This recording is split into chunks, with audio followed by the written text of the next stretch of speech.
The Arms Act 1959. Hello everyone. We are discussing Arms Act and we are discussing chapter 6 miscellaneous section 34 to 46 और आज की lecture में हम section 45 और 46 करेंगे.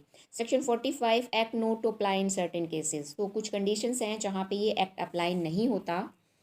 Nothing in this act shall apply to clause A, arms or ammunition on board any sea-going vessel or any aircraft and forming part of ordinary armament or equipments of such vessel or aircraft. तो ये act है जो apply नहीं होगा ऐसे कोई arms या ammunition है ऑन बोर्ड मीन्स किसी शिप पे होते हैं, एनी सी गोइंग वेसल जलयान पे और एनी एयरक्राफ्ट वायुयान पे, और and forming part of ordinary armament और इक्विपमेंट ऑफ सच वेसल और एयरक्राफ्ट, और ऐसे आर्म या एमिनेशन फॉर्मिंग पार्ट है आर्मेंट और इक्विपमेंट के जो किसी वेसल और एयरक्राफ्ट पे है. तो वो क्या है, उपकरण के भाग हैं. आर्म या एमिनेशन किसी भी शिप के, जलयान के, वायुयान के कोई भी उपकरण है उसका कोई भाग है, वहाँ पे भी ये एक्ट अप्लाई नहीं होता. Clause B, the acquisition, possession or carrying, the manufacture, repair, conversion, test or proof, the sale or transfer or the import, export or transport of arms or ammunition. Means acquisition करना arm या ammunition का, possession करना, carry करना, manufacture, repair, conversion, test proof, sale, transfer, import, export और transport करना arm या ammunition का किन के द्वारा करना. सब क्लोज 1, बाय और under order of central government.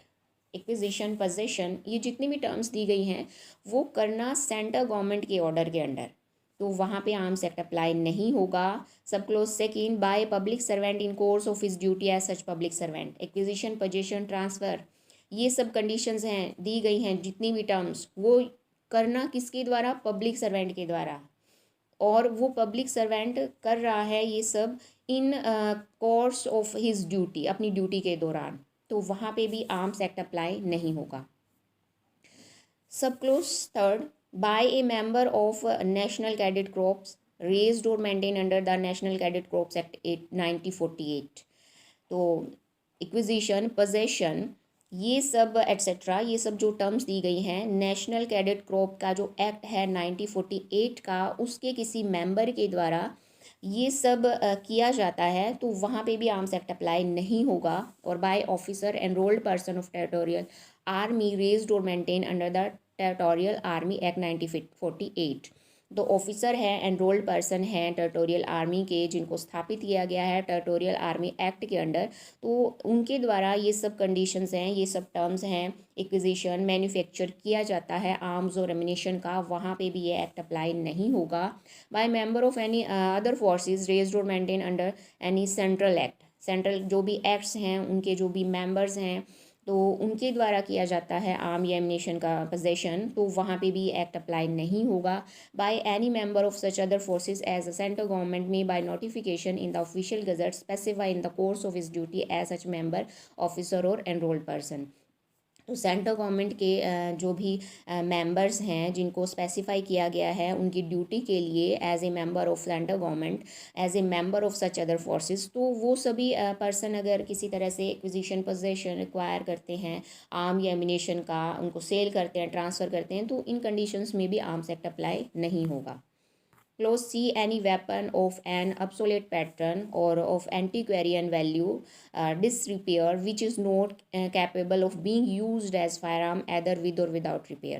तो कोई भी ऐसा औजार जो क्या है एब्सोलेट पैटर्न का हो, जो अप्रचलित हो, अभी चलन में नहीं हो, या फिर ऐसा कोई भी वेपन हो जो एंटी कैरियन वैल्यू का हो, मीन्स पुरातनिक मूल्य का हो कोई भी ऐसा वेपन, और डिसरिपेयर, और ऐसा वेपन जिसको जो डिसरिपेयर की कंडीशंस में हो, which is not capable of being used, जिसको यूज़ नहीं किया जा सकता, यूज़ करने के योग्य नहीं है वो वेपन एज ए फायरआर्म के तौर पे, एदर विद और विदाउट रिपेयर, चाहे उसको रिपेयर कर दो चाहे उसको रिपेयर ना करो, तो भी वो वेपन है जो यूज़ करने के योग्य नहीं है, तो इन कंडीशंस में भी आर्म्स एक्ट अप्लाई नहीं होता. Close D, the acquisition, possession or carrying by person of minor parts of arms or ammunition which are not intended to be used along with complementary parts acquired or possessed by that or any other person. तो acquisition करना, possession और carry करना arms और ammunition है उनकी किसका, minor parts का, और which are not intended to be used, और उन माइनर पार्ट्स को यूज़ करने का इरादा नहीं है उस पर्सन का, along with the complementary parts, जो कॉम्प्लीमेंट्री पार्ट्स हैं, जो भी पूरक पार्ट्स हैं आर्म या एम्यूनेशन के, उनके साथ यूज़ करने का किसी तरह का इंटेंट नहीं है उस पर्सन का जिसके पोजेशन में ये है, और या फिर किसी और पर्सन का। तो ये है section 45। Section 46, repeal of act 11 of 1878। जो आर्म्स एक्ट है, इससे पहले जो एक्ट था इंडिया आर्म्स एक्ट 1878, उसको रिपील कर दिया गया है। The Indian arms act 1878 is here bye repealed. Means जो भी आर्म्स एक्ट है, इंडियन आर्म्स एक्ट 1878, उसको निरसित किया जा चुका है, वो अभी वैलिड नहीं है, चलन में नहीं है। Subsection 2, notwithstanding the repeal of the Indian arms act 1878।